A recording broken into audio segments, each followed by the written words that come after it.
A poor girl in a wheelchair asks the young billionaire, "May I have the crumbs, sir?"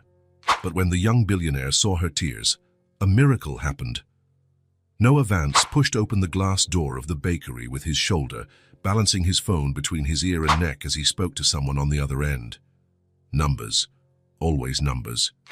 Stocks that soared, contracts that needed reviewing, meetings that couldn't be postponed. Yes, I know it's only $2 million, but... He stopped mid-sentence, annoyed by the bad connection. "Can you hear me? Look, and I'll call you back."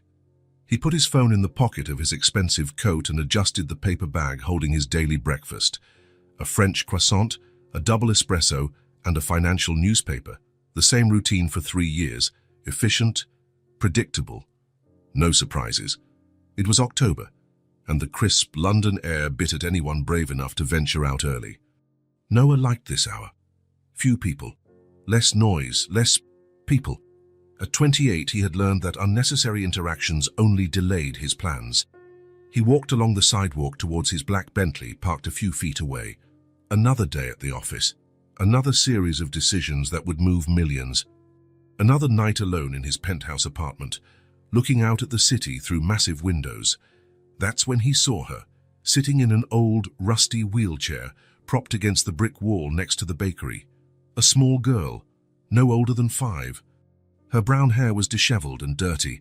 Her clothes seemed too big and were faded with time, and a thin, torn blanket covered her legs. Her skin had the pallor of someone who hadn't eaten properly in a long time. Noah recognized her.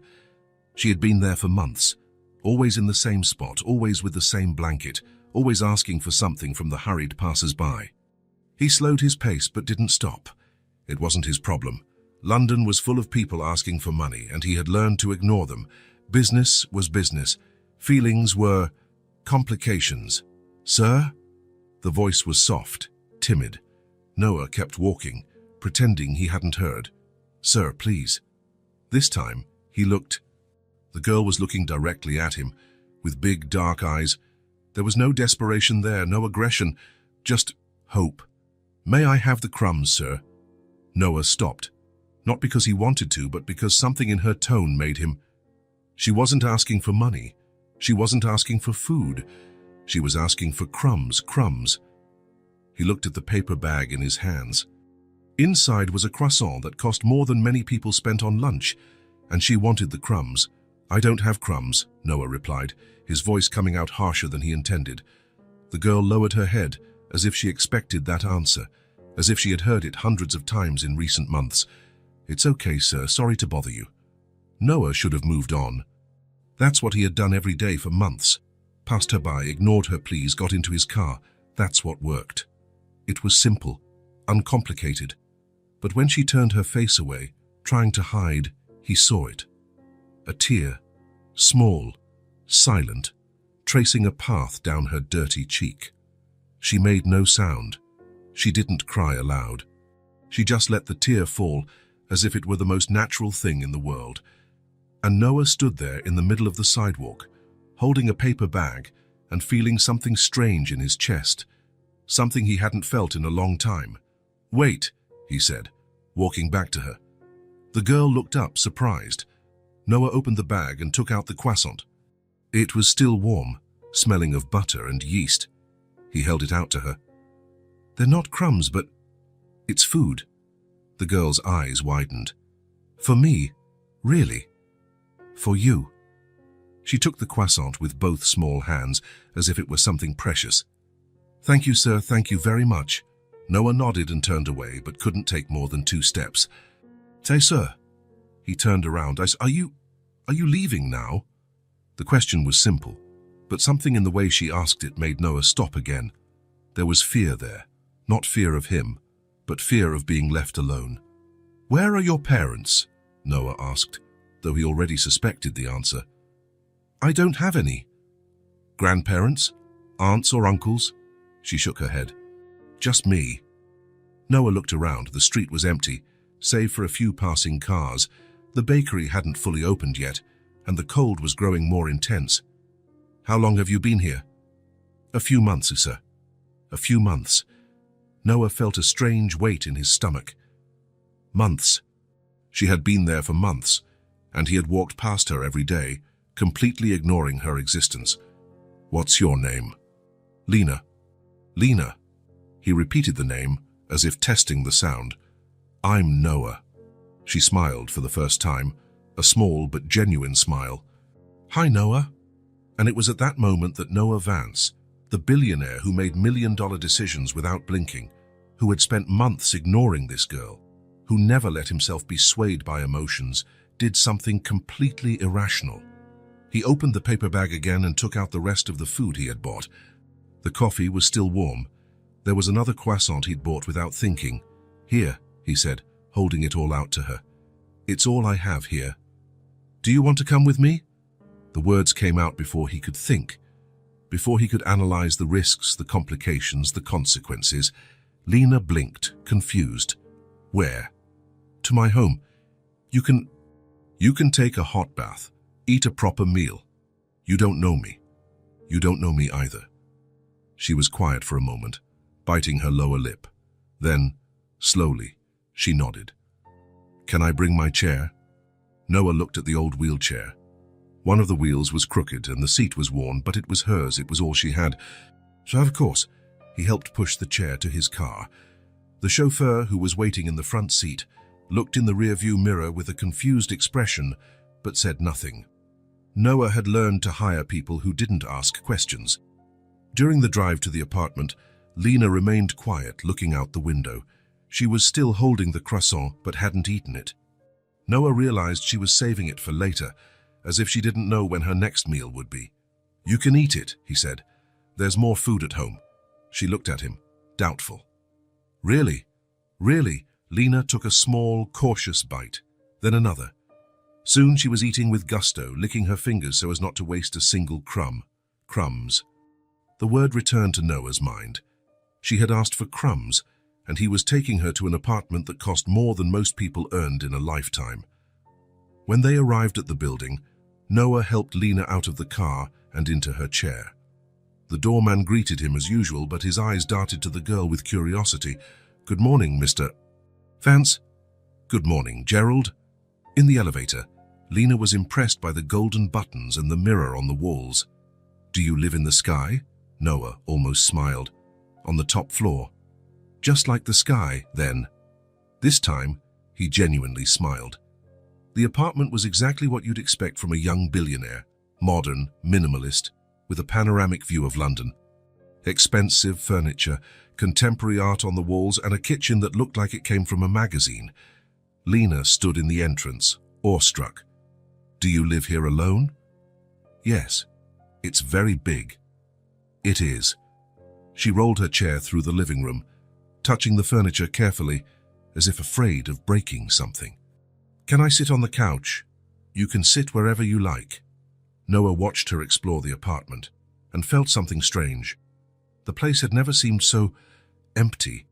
It was as if her presence made the walls seem more distant, the rooms emptier. "You must be hungry," he said. "I'll order food." "I can eat anything," Lena replied quickly. "It doesn't have to be expensive." The phrase hit him in an unexpected way. When was the last time someone worried about what he spent? Noah ordered Chinese food from an expensive restaurant in the neighborhood. While they waited, he showed Lena where the bathroom was, gave her a clean towel, and found an old t-shirt that would serve as a nightgown for her. "You can take as long a bath as you want," he said. "The hot water doesn't run out." Lena looked at him as if he had spoken a foreign language. "Hot water that doesn't run out." "Yes, you can stay as long as you like." She disappeared into the bathroom, and Noah was left alone in the living room. He looked at his phone. He had dozens of missed calls, urgent messages, emails that needed immediate replies, but for the first time in years, he didn't care. The sound of running water in the bathroom was strange. Noah wasn't used to having other people in the apartment. He didn't bring women home, didn't receive visitors. His world was the office and that silent space. When the food arrived, Lena was still in the bath. Noah arranged everything on the kitchen table. General Tissot's chicken, fried rice, spring rolls, and hot soup.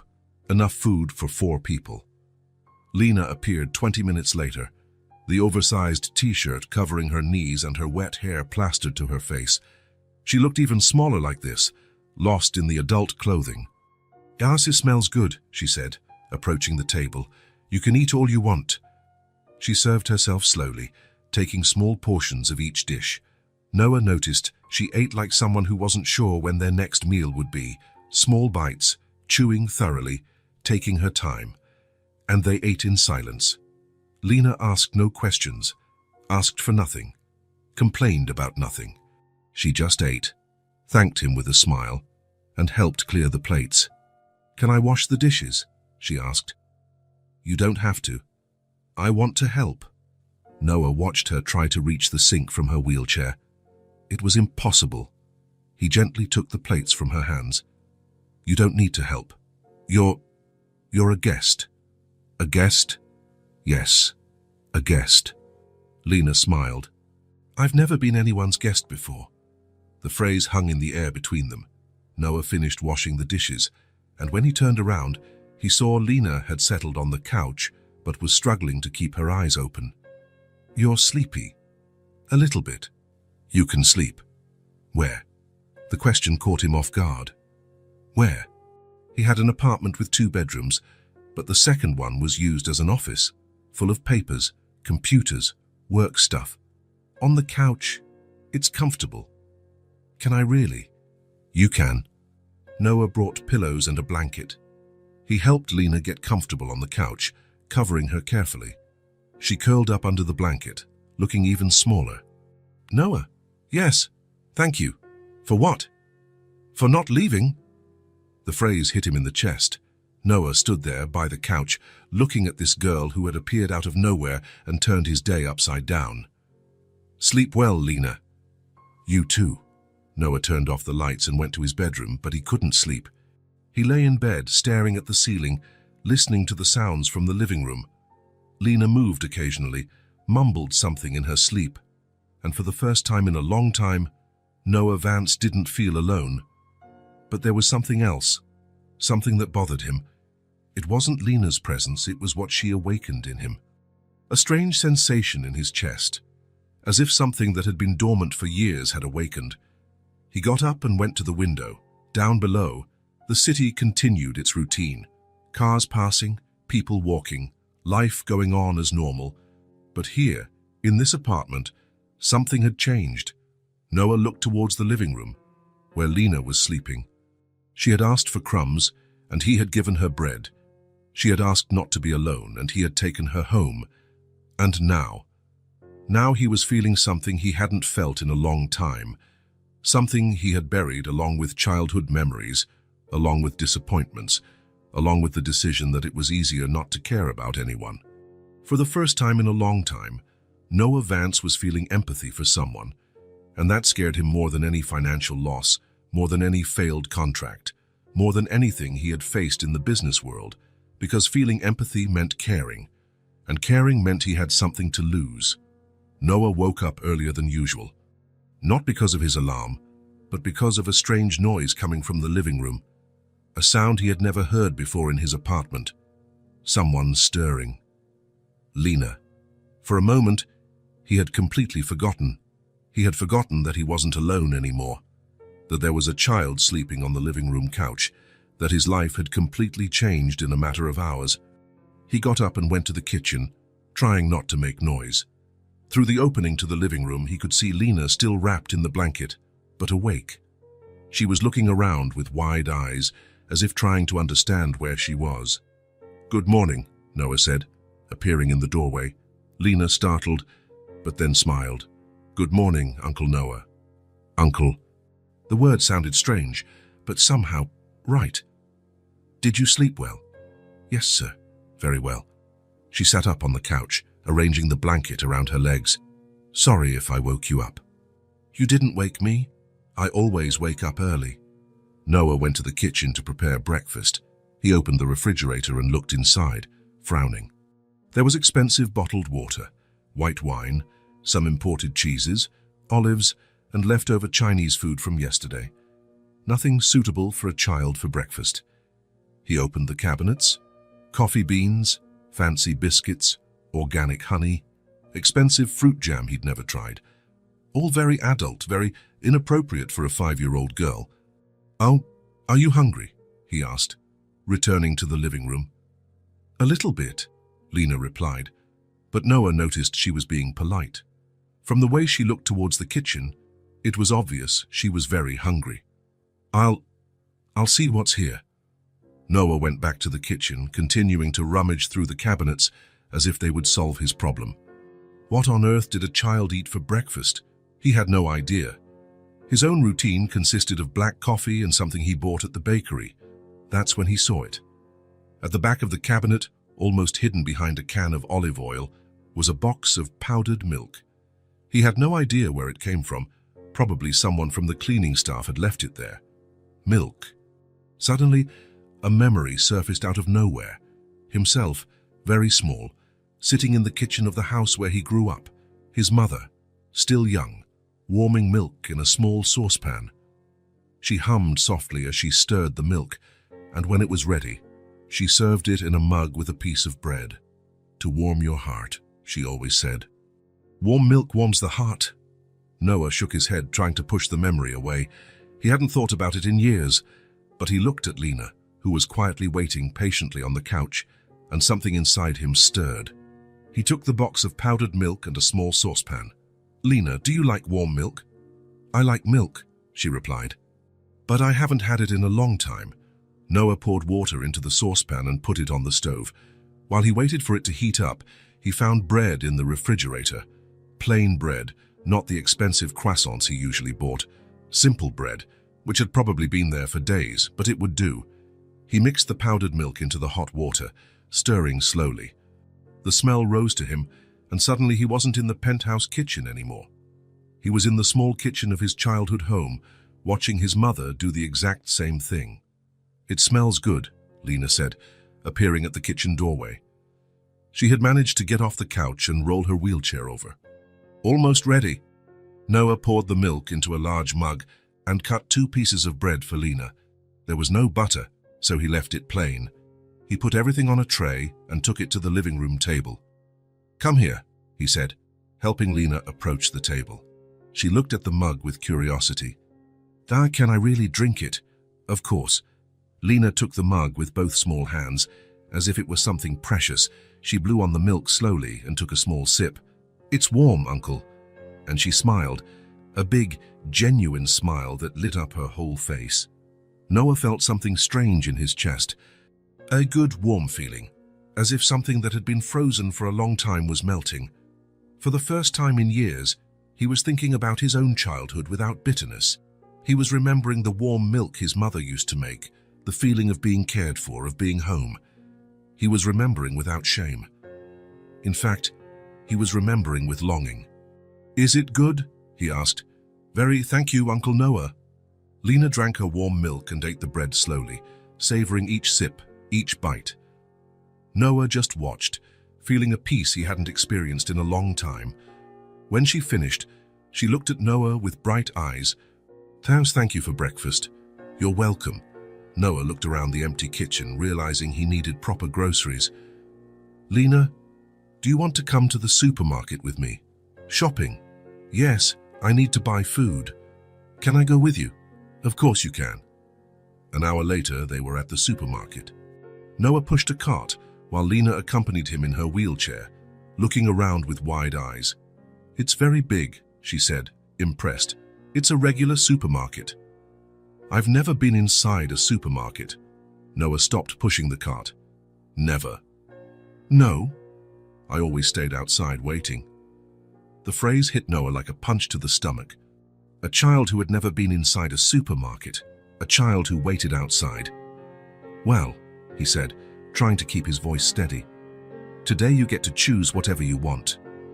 "I can choose." "You can choose whatever you want." Lena looked at him as if he had spoken a foreign language. "Really? Anything?" "Anything." They started in the fruit section.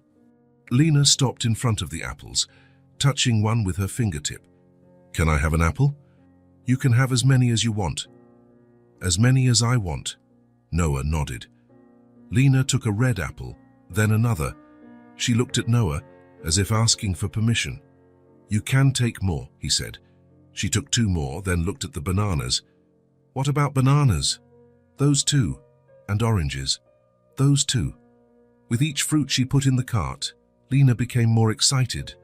Noah had never seen anyone so happy about such simple things. Her joy was contagious, pure, unfiltered.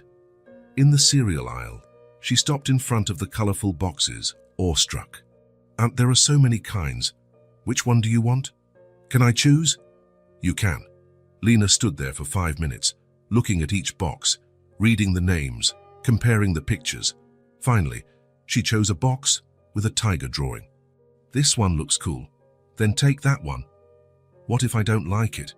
"Then you'll choose another one next time." "Next time?" "Of course. We'll have to buy food again." The concept of next time seemed new to her, as if she had never thought there could be a next time. Biscuits were quite a discovery.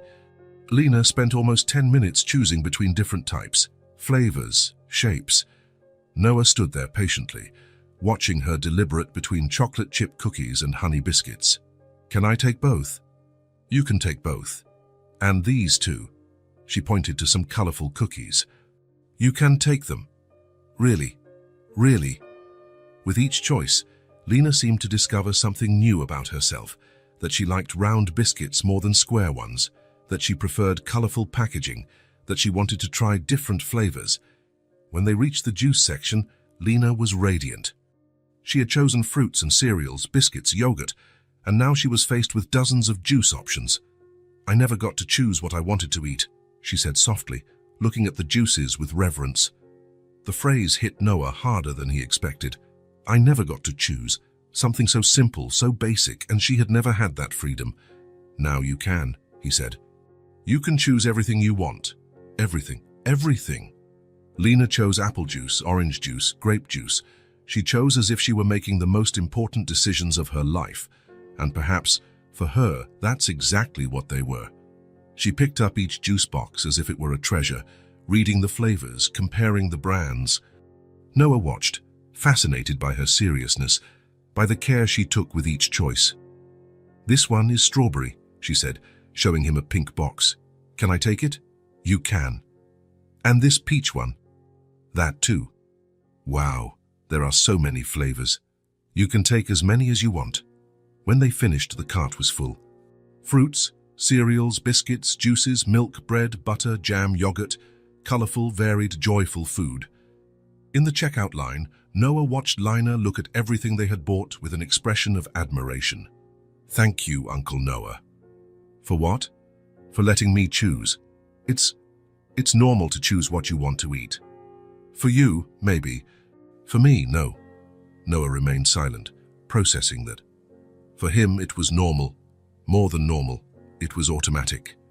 He walked into a place, bought what he wanted, left. He had never thought of it as a privilege. But for Lena, being able to choose was extraordinary. It was dignity, it was respect. It was the difference between being treated as a burden and being treated as a person. "You'll always be able to choose," he said, "whenever you want." Lena smiled, and Noah noticed something different in that smile. It wasn't just happiness. It was hope. On the way back home, Noah drove in silence while Lena looked out the window, still holding an apple she had insisted on eating in the car. "Uncle Noah?" "Yes?" "Why are you being so nice to me?" The question caught him off guard. Why indeed? He didn't have a clear answer.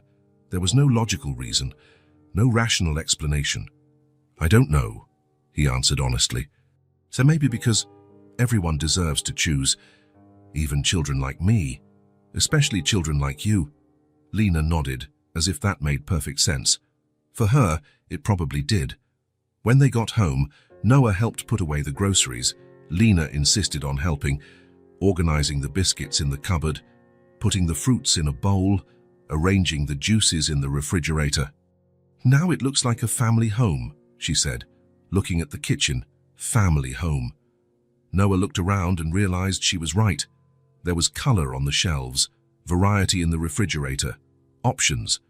It no longer looked like the apartment of a single man who ate only out of necessity. It looked like a place where a child could grow up. Uncle Noah.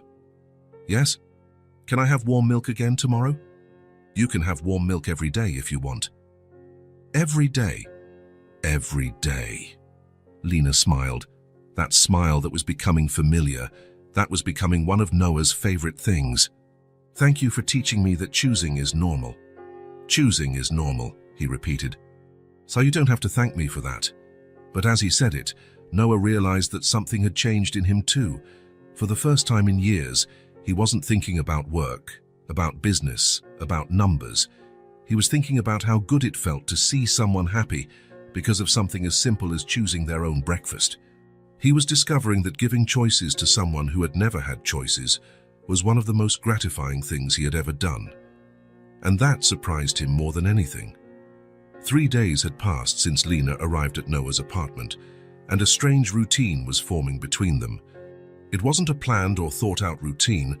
It simply happened, as if it were the most natural thing in the world. Noah woke up early, as he always did, but now he was no longer the first sound in the apartment. Lena was often already awake, quiet on the couch, looking out the window or fiddling with the colored pencils he had bought the day before. She never woke him, never asked for anything. She just waited patiently until he appeared in the living room. "Good morning, Uncle Noah," she always said, with that smile that was becoming his favorite part of the day. "Good morning, Lena. Did you sleep well?" "Yes, I did. And you?"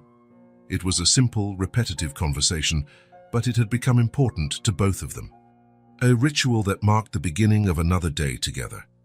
Noah prepared warm milk for her, always in the same mug, always with the same amount of sugar she liked. Lena drank it holding the mug with both hands, always saying, "It's warm, Uncle," with the same genuine smile. During the day, Noah tried to work on his laptop at the living room table, answering emails, making calls, keeping his businesses running, but his attention was divided. Part of him was always watching Lena, making sure she was okay, that she didn't need anything. She spent her hours drawing or looking out the window, commenting on the passing cars, the people on the street, the birds that appeared on the windowsill. She never complained of being bored, never asked for entertainment. It was as if she were used to spending long periods doing nothing, and that bothered Noah more than any tantrum or complaint could. On the third night, he decided they needed to have a real conversation. Not the polite good mornings and the thank yous they exchanged. A real conversation about important things. He prepared a nice dinner, rice, beans, grilled chicken with seasonings he found in the pantry, fresh salad they bought at the market. Nothing too elaborate, but made with care, with the intention of creating a special moment. Lena ate slowly, as always, savoring each bite as if it were her last. Noah watched her and wondered if this extreme care with food was a result of months of hunger on the street. "Lena," he said, placing his fork on the plate. "Yes, Uncle Noah. Do you feel comfortable talking to me? About important things?" She stopped chewing and looked at him with curiosity. "What kind of important things?" "About you. About how you got here. About your life before." Lena was quiet for a moment, as if weighing whether or not to speak. Then, slowly, she put her fork on the plate and looked directly at him. "Do you really want to know, or are you asking because you think you should?" The maturity of the question surprised him. "I really want to know." "Why?" Because I care about you. And I think understanding your story will help me take better care of you." Lena nodded as if the answer made sense to her. "My mum died a few months ago." The words came out simple, direct, without drama, as if she were talking about the weather or what was for dinner. Noah felt a tightening in his chest. How did she die? "She was sick, coughed a lot, always had a fever. She said it was just a cold that wouldn't go away, but I think she knew it was worse." "Did you go to the doctor?" "We didn't have money for a doctor. She bought medicine from the pharmacy, but it didn't help much." Noah closed his eyes for a moment.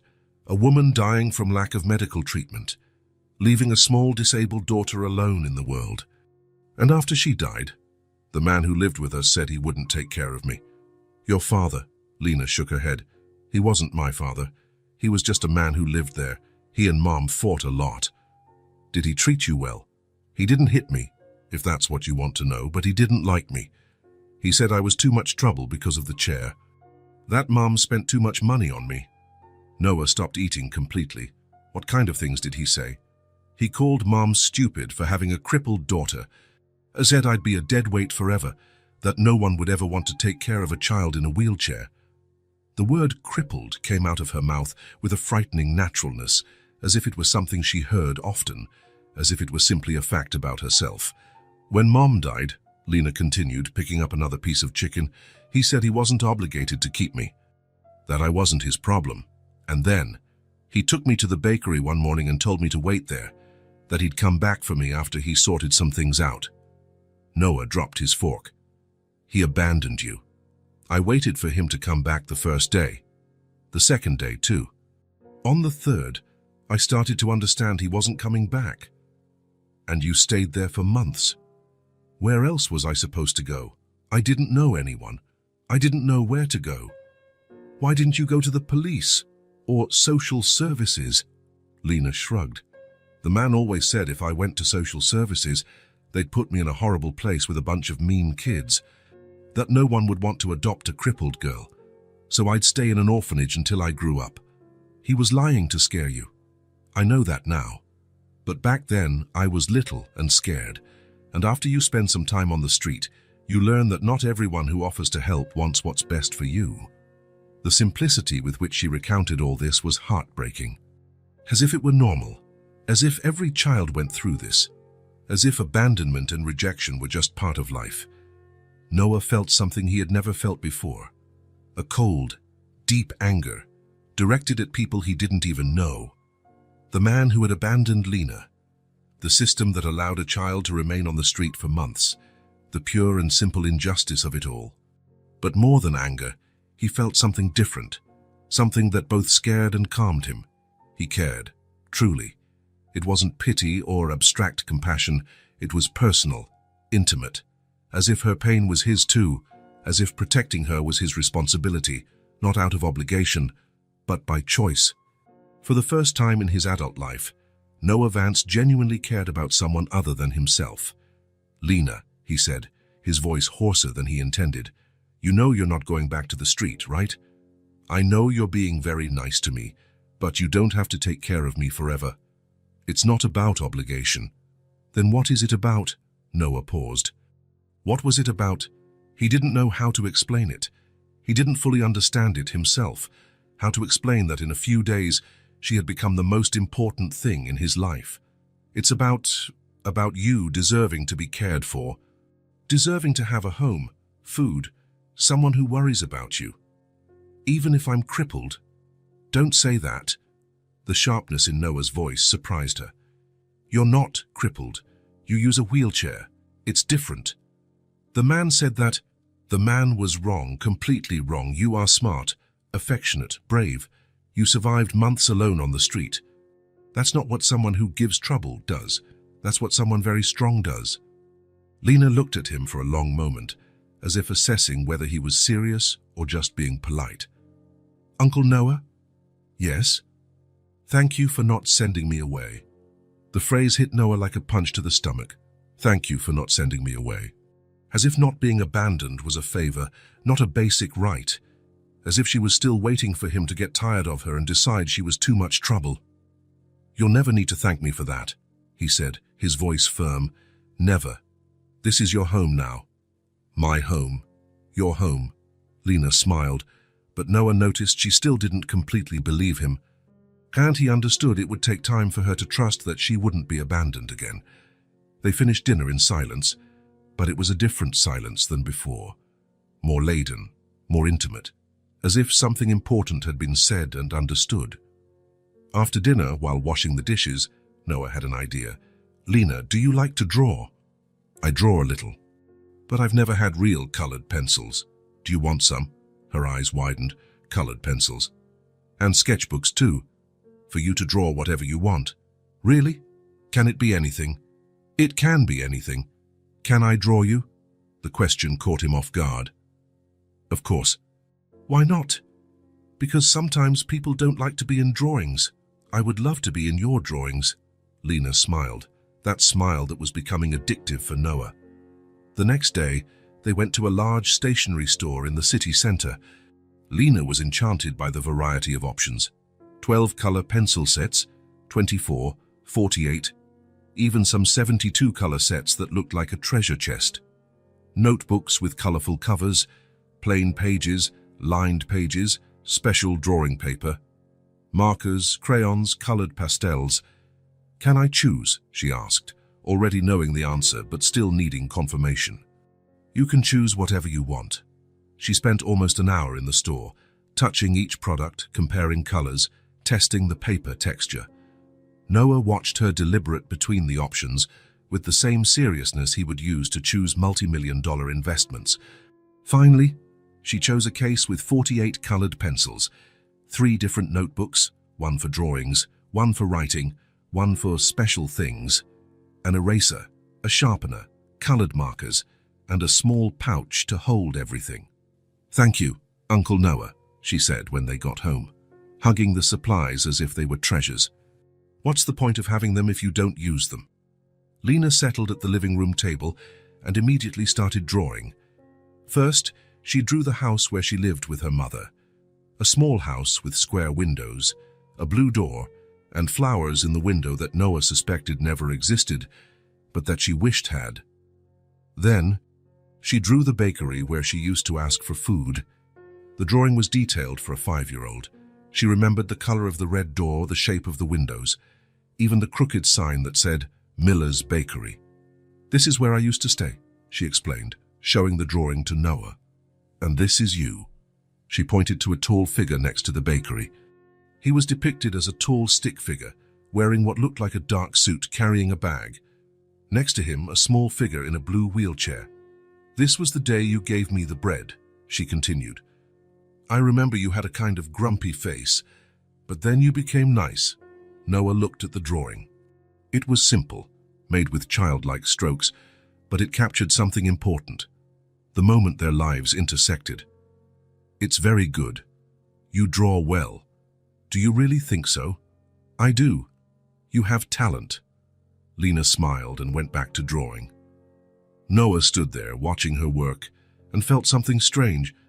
Pride, perhaps, as if her drawings were important. As if she was important, which she was important. The most important thing that had ever happened in his life. Lena spent the entire afternoon drawing. She drew a picture of the apartment kitchen, with her and Noah having breakfast. She drew the view from the window with the buildings and cars below. She even drew a colorful version of the supermarket they went to buy food. "I'm going to draw us doing something together," she announced, picking up a new sheet. "What kind of thing?" "I don't know yet. How about we cook something real?" Noah laughed. "Cook what?" "Pancakes. I've always wanted to eat pancakes." "Pancakes? Yes, they look yummy." Noah had never made pancakes in his life, but how could he say no to that smile? "Okay, let's try to make pancakes." They went to the kitchen, and Noah looked up a recipe on his phone. It seemed simple enough. Flour, eggs, milk, sugar, baking powder. What could go wrong? Everything, apparently. "Are you sure you're supposed to put that much flour?" Lena asked, watching Noah pour what seemed like half the bag into a bowl. "The recipe says 2 cups. That looks like more than 2 cups. It must be right." Noah cracked the eggs and added the milk. But when he started to stir, the batter got a strange consistency. Too thick, full of lumps, nothing like the pancakes he had seen in movies. "Wasn't it supposed to be smoother?" Lena asked. "So maybe it needs more milk." He added more milk, stirred more forcefully. The batter improved a little, but it was still far from ideal. A little of the mixture splattered out of the bowl, hitting his white shirt. Lena giggled. "You're getting all messy, Uncle Noah." "It's the flour." "It's harder than it looks. It looks like you're fighting the pancake."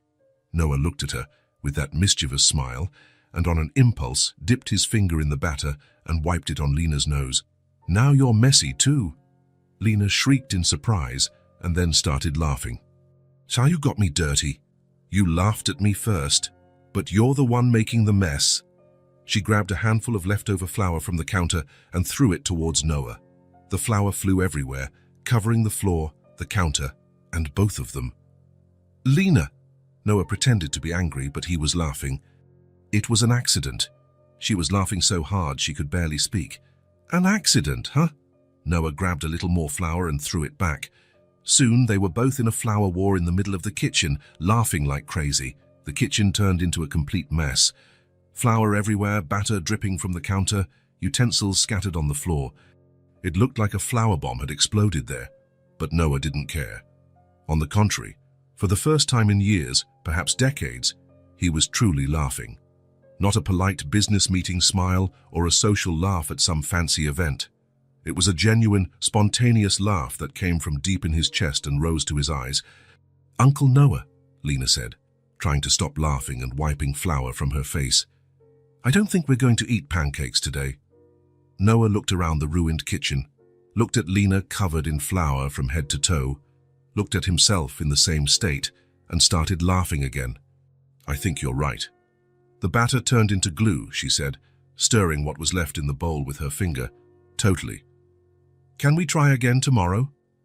"We can. But maybe it's better to watch a video first." "What about today?" "Today, we can order pizza again. Pizza with flour for dessert." Noah laughed even harder. "Pizza with flour for dessert." While waiting for the pizza to arrive, they cleaned the kitchen together. Lena couldn't reach much from her chair, but she insisted on helping, picking up utensils from the floor, wiping flour from the table, organizing things within her reach. "Sorry for the mess, Uncle Noah." "I started it by throwing flour at you," he said. "And it was fun." "It was. You're not mad." "Why, because of the mess?" "Yes.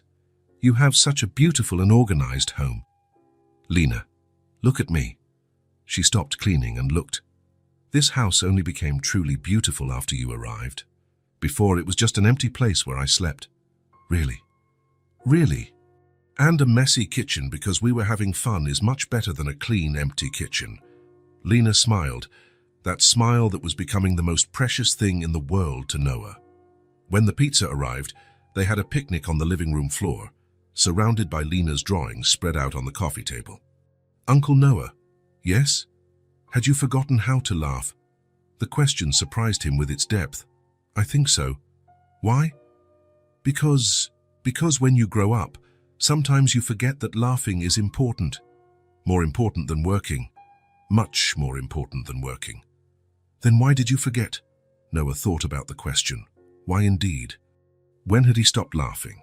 When had he decided that joy was a waste of time? I guess because I thought having things was more important than being happy. And now? Now I know I was wrong. Lena nodded, as if that made perfect sense to her.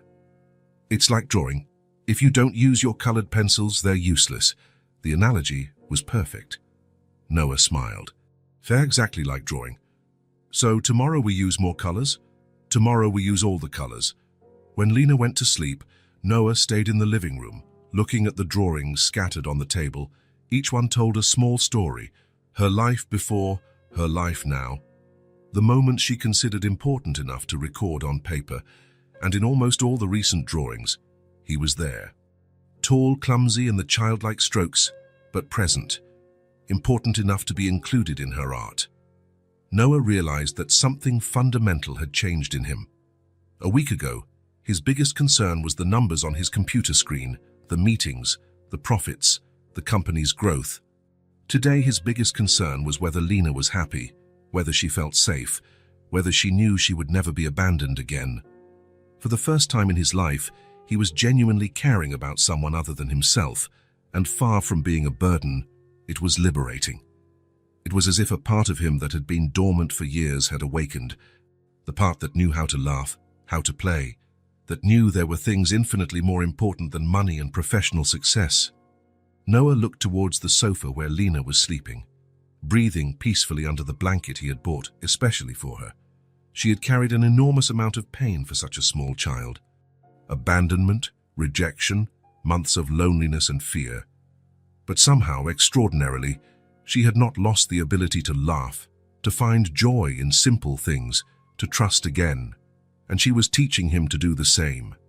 Laughing, for Noah, became possible again. More than possible, it was becoming necessary. Because for the first time in a long time, He had something worth smiling for. Someone who made every day better simply by existing. Someone who had transformed his empty house into a true home. Noah spent the morning on the phone with different agencies, explaining his situation concisely. He needed someone to care for Lena while he worked. Someone experienced, patient, who knew how to deal with special needs children. The fifth call was the right one. "We have the perfect professional for you," the woman from the agency said. Margaret Collins, 52 years old, 20 years of experience with children, specialization in special needs care. She's available to start today. Today? If necessary? Yes. She can be there in 2 hours. Noah looked at Lena, who was at the living room table drawing a family of colorful cats. He had cancelled 3 important meetings last week to be with her, and his secretary was starting to ask questions he didn't know how to answer. "Send her over." Margaret arrived promptly at 2 in the afternoon. She was a woman of medium height, grey hair pulled back in a simple bun, and a genuine smile that immediately put Noah at ease. She wore practical but neat clothes and carried a small bag that probably contained everything an experienced nanny might need. "Mr. Vance," she said, extending her hand. "I'm Margaret Collins. Noah. Nice to meet you. And this must be Lena." Margaret knelt to be at Lena's eye level. Lena had stopped drawing to observe the visitor. "Hi, Lena. I'm Margaret." "Hi," Lena replied shyly, looking from Margaret to Noah. "May I see your drawings? They look very beautiful." Lena hesitated for a moment, then pushed the sketchbook towards Margaret. "This one is Uncle Noah making breakfast." "Wow, that's lovely. You draw very well. And is this tall person really Uncle Noah?" "Yes, he's very tall," Margaret laughed, and Lena smiled back. Noah noticed the tension in the girl's shoulders easing. "Can I speak with you for a minute, Mr. Noah?" Margaret asked. They moved away to the kitchen, leaving Lena with her drawings. "The agency told me the basic situation," Margaret said quietly. 5-year-old child in a wheelchair. You recently took her in." "That's right. May I ask how long she's been with you?" 1 week, Margaret nodded. "She seems well adjusted. Do you have an established routine?" "More or less. She wakes up. We have breakfast together. She draws or plays while I work. We have lunch. She rests. We have dinner. And at night, we talk. Sometimes we watch something on TV. She sleeps on the couch." "On the couch?" Noah realized how that sounded. "It's temporary. I'm still getting things organized." Margaret observed him for a moment, as if evaluating something. "Noah, may I be direct with you?" "Of course. This child doesn't seem to be here temporarily. She seems to be home." The observation caught him off guard. "What do you mean?" "The way she talks about you, Uncle Noah, with genuine affection. The way she moves around the apartment, as if she knows every corner. The way you look at her. This isn't a temporary situation." Noah was quiet, processing her words. "I'm not judging," Margaret continued. "On the contrary, it's beautiful to see. I just want to make sure we're all on the same page about what's happening here. I'm still figuring it all out. I understand. Well, my job is to take care of her while you work, to maintain your routine, ensure she feels safe and cared for." "Exactly." They returned to the living room, where Lena had started a new drawing.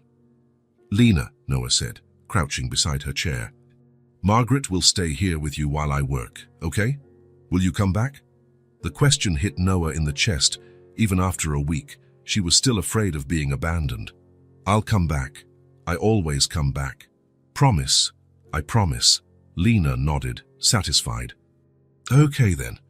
Noah kissed the top of her head, a gesture that had become natural without him realizing it, and went to his office in the second bedroom. During the next few hours, he managed to focus on work in a way he hadn't been able to for days. He knew Lena was being well cared for, and that reassured him. He could hear laughter coming from the living room now and then, which made him smile involuntarily. Margaret was truly good at what she did. She played with Lena, helped with new drawings, asked questions that stimulated the girl's imagination. When Noah appeared in the living room for water or just to check on them, he saw the two talking animatedly. Uncle Noah works a lot, he heard Lena saying. Does he, and what does he do at work? Margaret asked. Noah stopped at the kitchen doorway, curious to hear the answer. He stays on the computer talking to people, and he has a lot of papers on his desk. Must be important work. It must be. He always looks very serious when he's working. Noah went back to the office, once smiling. That's how Lena saw his work. Computer, papers, seriousness. At the end of the afternoon, Margaret said goodbye, promising to return the next day. Lena waved from the window as she got into the taxi. Did you like Margaret? Noah asked. I did. She's nice.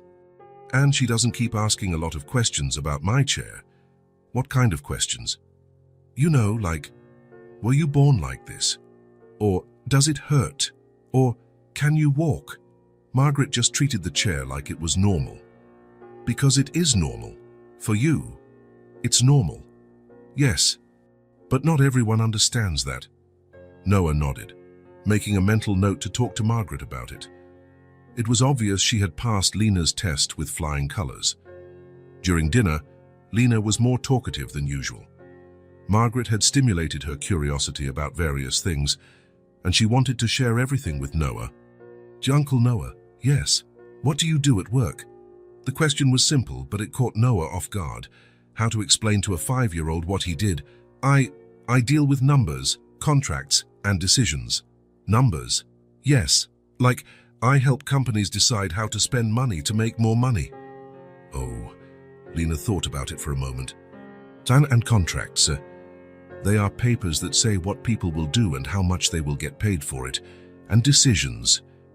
I help choose between different options, like whether a company should buy a new machine or renovate the one they already have. Lena nodded, as if processing all this information. You seem to be in charge of everything, she said with a smile. The innocent observation struck Noah like lightning. You seem to be in charge of everything. It was true. He was in charge of everything. His company had 43 employees who followed his decisions, clients who paid fortunes for his advice, investors who trusted him with millions of dollars. He was in charge of everything. But as he looked at Lena, smiling innocently as she ate her dinner, Noah realized something he had never thought of before. Being in charge of everything meant nothing if you had no one to share it with. Yes, he said slowly, I kind of am in charge of everything. That must be cool. Sometimes. Only sometimes. Noah stopped eating. How to explain to a child that power without purpose was empty, that being in charge of everything professionally didn't compensate for not having anyone waiting for you at home? Lena, can I ask you something? Of course. What do you think is more important? Being in charge of everything or having people who care about you? Lena thought seriously about the question, chewing slowly. Having people who care, she finally said. Because if you're in charge of everything but you're alone, it's not fun. The simplicity of the answer left him speechless. Her 5-year-old had summarized in one sentence what it took him years to understand. You're very smart. Margaret said children sometimes see things adults don't. Margaret is right. After dinner, while Lena drew and he washed the dishes, Noah thought about their conversation. For the first time, he was questioning the real value of what he had built. His company was worth millions. His apartment cost a fortune. His car was imported. His bank account had more zeros than most people could imagine. But a week ago, he was alone every night, eating takeout in front of his computer, working until he fell asleep from exhaustion. Now he had someone waiting for him to finish work, someone who smiled when he walked into the room, someone who had transformed his house into a home simply by being there. Uncle Noah, yes? Do you like your job? Another simple question that had no simple answer. I'm good at my job. But do you like it? Noah stopped washing the dishes. Did he like it? When was the last time he thought about work in terms of liking or not liking it? I guess I like being good at something. But do you like doing the thing? Do you like doing it? The distinction was subtle but important. Being good versus enjoying doing it. I don't know, he replied honestly. It's been a long time since I thought about it. Maybe you should think about it. Why? Because if you don't like doing it, it can't be much fun being in charge of everything. Noah smiled. Margaret was right. Children sometimes saw things adults didn't.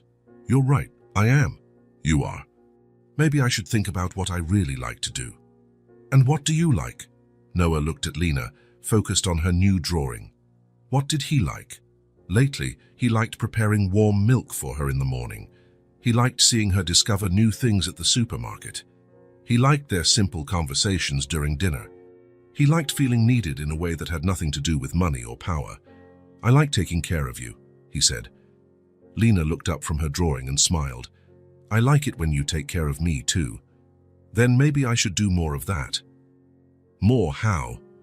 I don't know yet, but maybe less of being in charge of everything and more of being a family. We're already a family. The simple statement moved him more than he expected. It's true, we already are.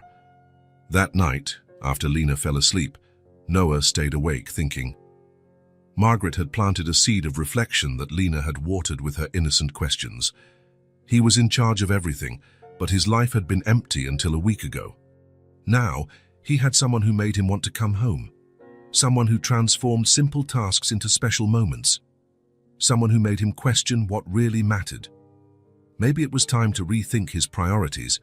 Maybe being in charge of everything wasn't as important as he always thought. Noah woke up on Saturday with a plan. He had spent the week observing Lena sleeping on the couch, using his clothes as pajamas, keeping her few belongings in a shoebox next to the coffee table. Temporary had become permanent without any official conversation, and it was time to make things right. Margaret arrived early, as arranged the day before. Going out, she asked, seeing Noah with his car keys in hand. I'm going to sort out some things for Lena. Can you stay with her until I get back? Of course. We'll draw and maybe make those pancakes you couldn't make last week. Noah smiled. She'll love that. He kissed the top of Lena's head, who was concentrating on a new drawing, and left without explaining where he was going. He wanted it to be a surprise. The first stop was a children's furniture store. Noah had never been in a place like this, and was impressed by the variety of options. Beds shaped like castles, colorful desks, themed bookshelves. Can I help you? Asked a friendly saleswoman. I need to furnish a room for a 5-year-old girl. How lovely! Is she your daughter? The question caught him off guard. She lives with me. And does she have a preferred color? A favorite character? Noah realized he didn't know. He knew the important things about Lena, that she liked warm milk, that she drew when she was happy, that she was afraid of being abandoned, but he didn't know her favorite color.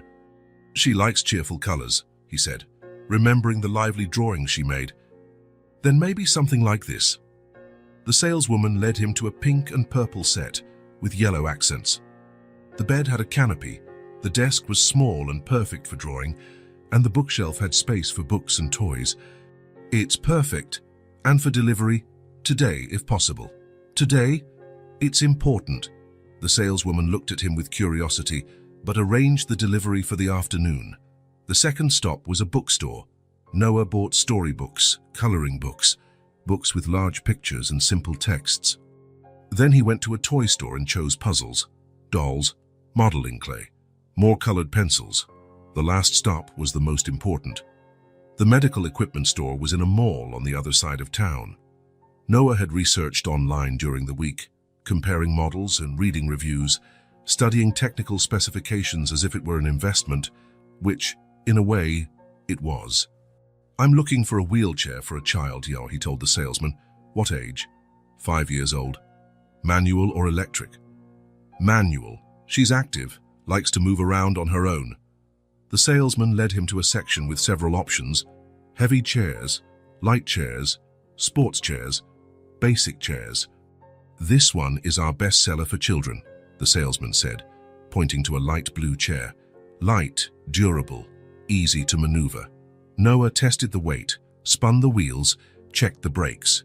It was infinitely superior to the old, rusty chair Lena used. And this one?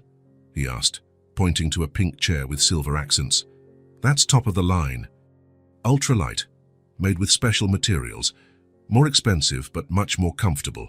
How much more expensive? The salesman stated the price. It was more than many people earned in a month. I'll take that one. The pink one? The pink one. Back at the apartment, Noah found Margaret and Lena in the kitchen, both covered in flour but smiling. "We did it!" Lena shouted when she saw him. "We made real pancakes!" "Congratulations, how was it?" "Margaret knows the secret. You have to mix slowly and let the batter rest." Noah looked at Margaret, grateful. "Thank you." "It was fun. She's a special child." After Margaret left, Noah and Lena ate the pancakes they had made for lunch. They were delicious, and Lena was proud to have succeeded. "Uncle Noah." "Yes?" "Did you go out to work today?" "No, I went out to take care of some things." "What kind of things?" "Surprises." Lena's eyes widened. "What kind of surprises?" "If I tell you, it won't be a surprise anymore." In the afternoon, the delivery man arrived with the furniture.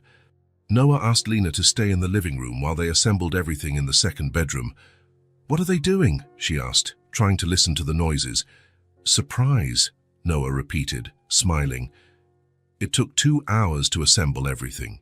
A canopy bed, a desk at the right height, a colorful bookshelf, a soft rug. Noah arranged the books on the shelf, placed the toys strategically, spread the colored pencils on the desk. When he finished, he stood in the doorway, admiring the result. It was no longer an empty office. It was a child's room, a room full of life, color, possibilities. "Lena," he called. "Lena. Can you come here?" "Can I?" "You can." Lena rolled her chair to the hallway and stopped at the bedroom door. Her expression changed completely. Her eyes widened. Her mouth dropped open. Her hands went to her chest. "Wow, it's your room. Mine."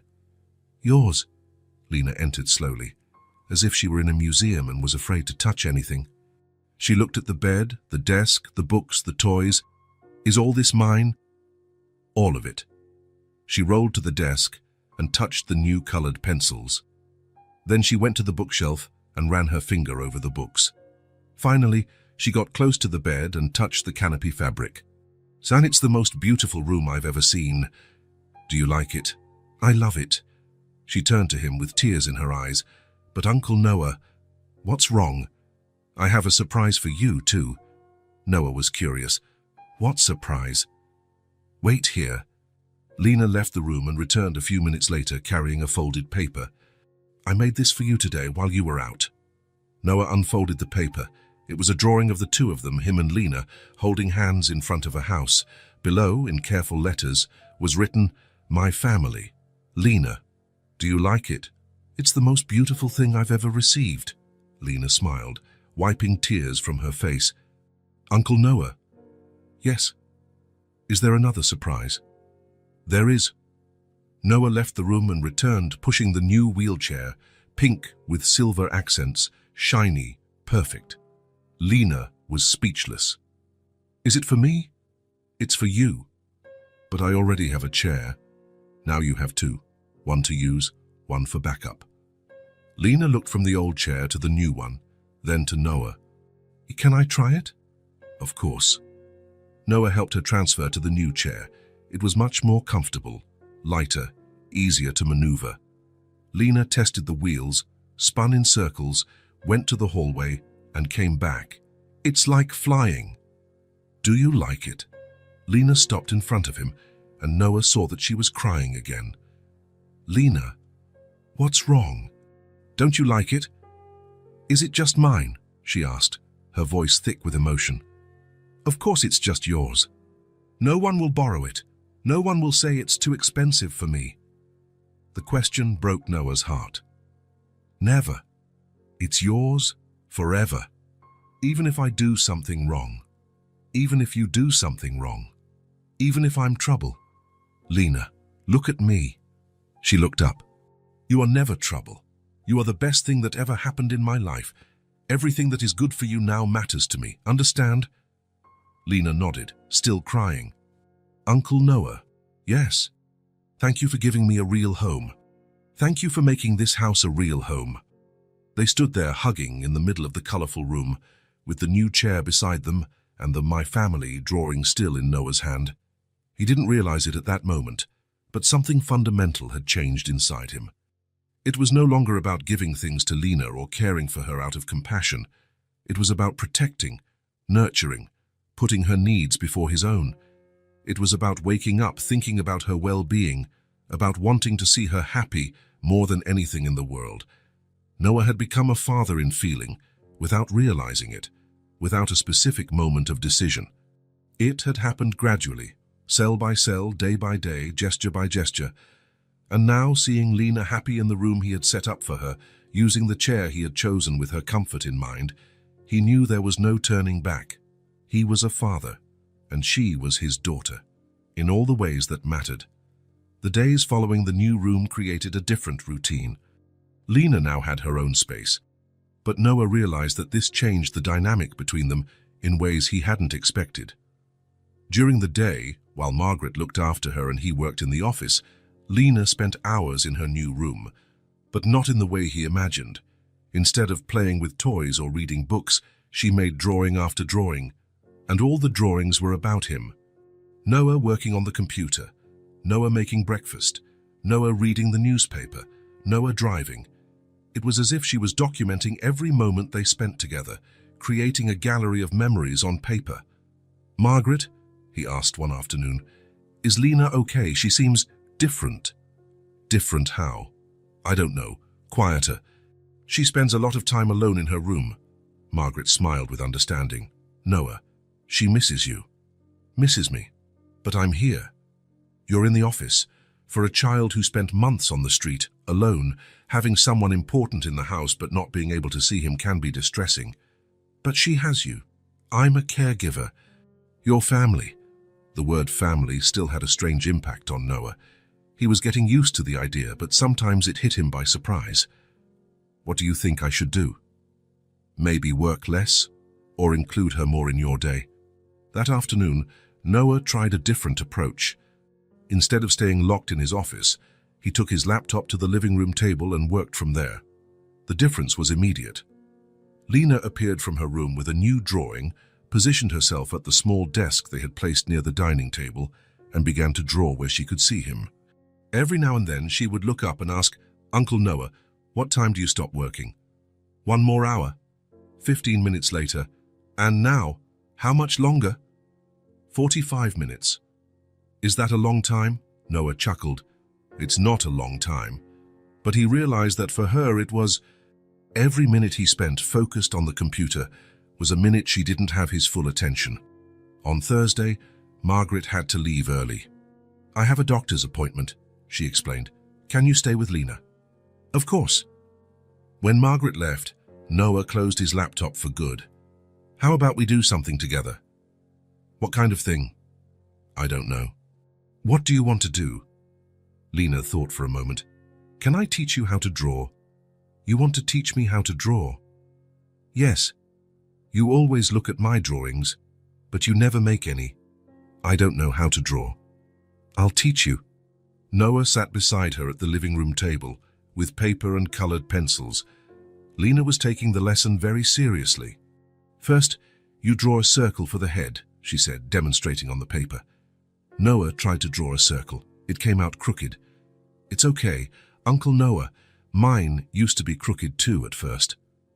"When did you start drawing?" "I always drew, even when I didn't have colored pencils." "How?" "In the dirt, with my finger, or on a foggy window, or in my head." The image of Lena drawing in the dirt with her finger, or creating imaginary art in her head to distract herself during the months on the street, touched Noah deeply. And now? What's it like to have real colored pencils? "It's like the drawings in my head can come out and become real."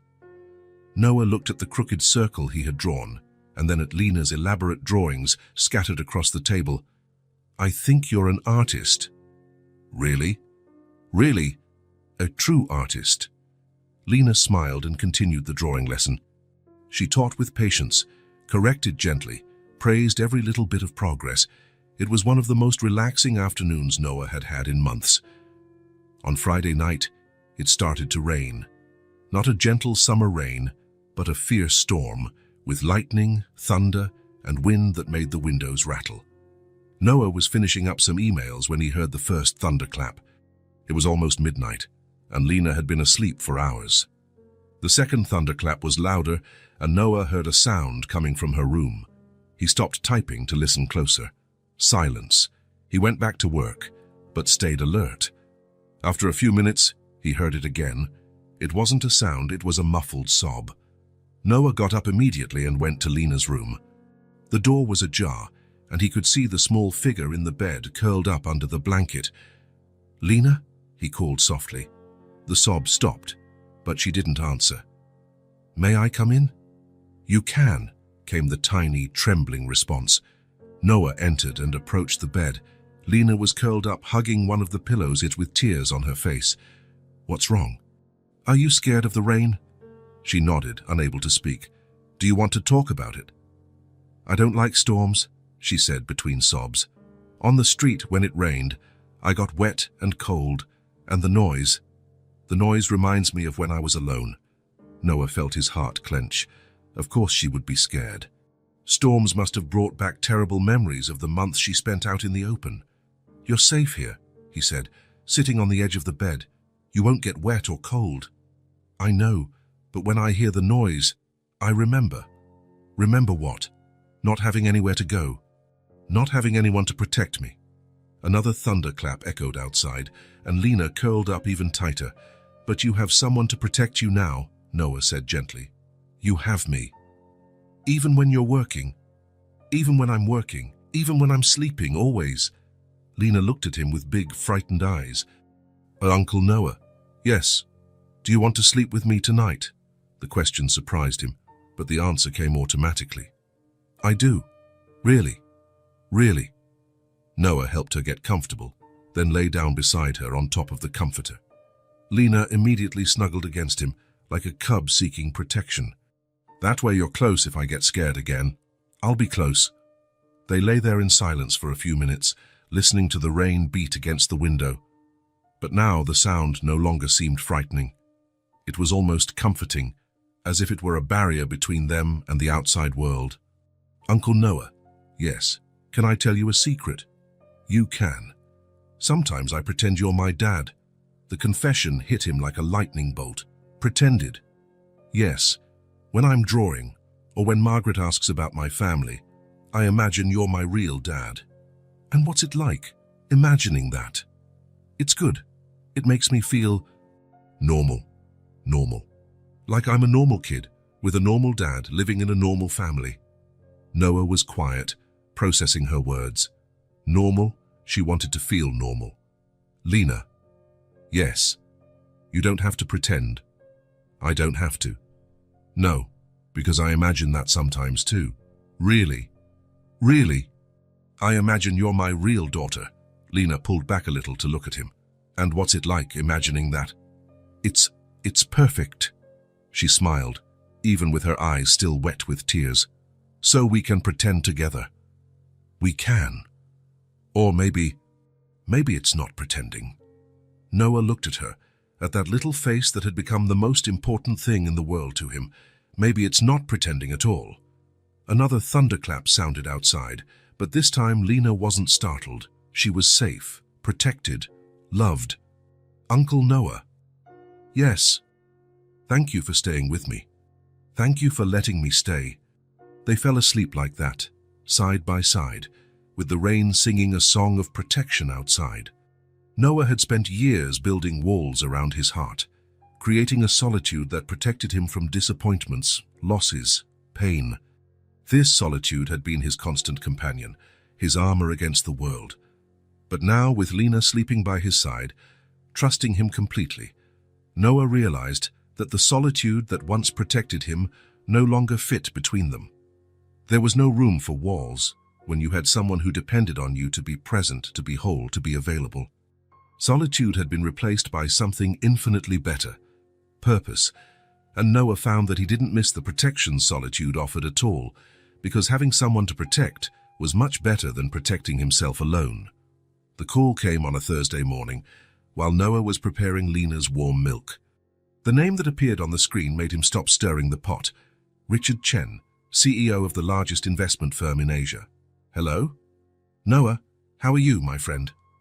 "Richard, what a surprise." "I have a life-changing proposal for you. Can I speak?" Noah looked at Lena, who was at the table drawing while waiting for breakfast. She had woken up especially cheerful today, humming a song she had invented about happy families. "You can speak. We're expanding into the European and Asian markets. 18 months in Singapore to set everything up. Then Hong Kong and Tokyo. It's the opportunity of the decade, Noah." "Interesting. I'm talking about numbers that will multiply your net worth by 5, maybe 10. It's literally the chance of a lifetime." Noah almost let the milk boil over. 18 months away. Almost 2 years away from Lena. "And the deadline? I'd need you here next Monday. I know it's short notice, but opportunities like this don't wait." Noah felt something strange in his stomach. It wasn't excitement. It was panic. "Richard, can I give you an answer by tomorrow?" "Sure, but don't take too long. I have other names on the list, but you're my first choice. I'll call you tomorrow, without fail." When he hung up, his hands were trembling. Not from excitement, but from fear of losing what he had built with Lena. "Uncle Noah," Lena called. "The milk is making a strange noise." He quickly took the pot off the heat. "Sorry, little one, I got distracted." "Who was on the phone?" "Work. Important work." Noah poured the milk into her mug and sat beside her. "Very important. More important than breakfast with me." The question hit him hard. "No, Lena. Nothing in the world is more important than breakfast with you." Lena smiled and drank her milk, holding the mug with both hands. "It's warm, Uncle. Just how I like it."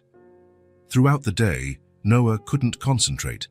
Margaret noticed he was restless, constantly looking towards the room where Lena was playing.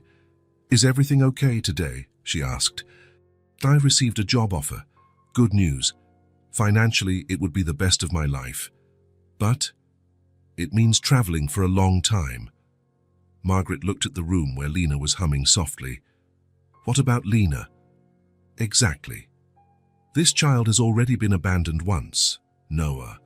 How would she understand your departure? That's the only question that matters."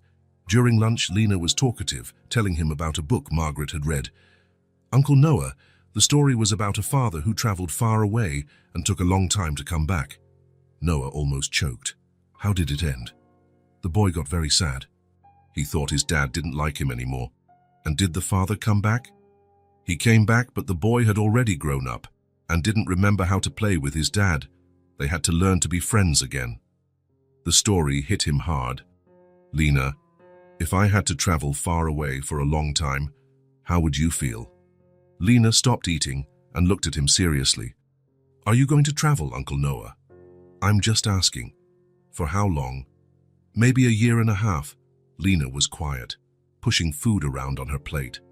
"That's a long time, longer than I've known you." "It's true.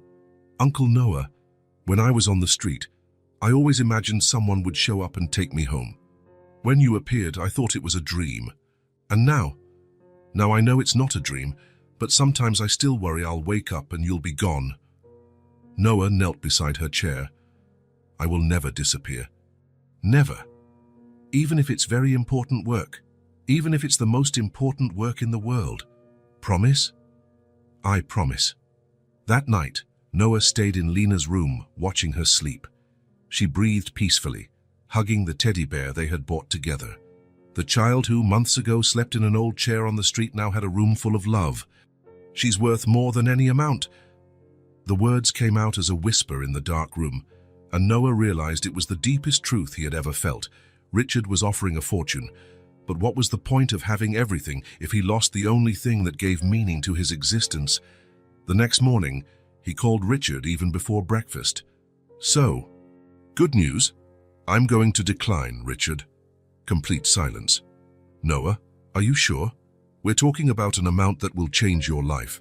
"My life has already changed." "What do you mean?" "I found something more valuable than any amount." "What could be more valuable?" Noah looked at Lena, drawing at the table. "The certainty that someone cares if I come home. The responsibility of being someone's entire world.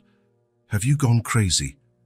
"Maybe, but my priorities are in the right place for the first time." After he hung up, he felt lighter than ever. The decision was made. "Uncle Noah," Lena called. "You look different." Different how? More relaxed. Like when you truly smile. It's because I made an important decision. What decision?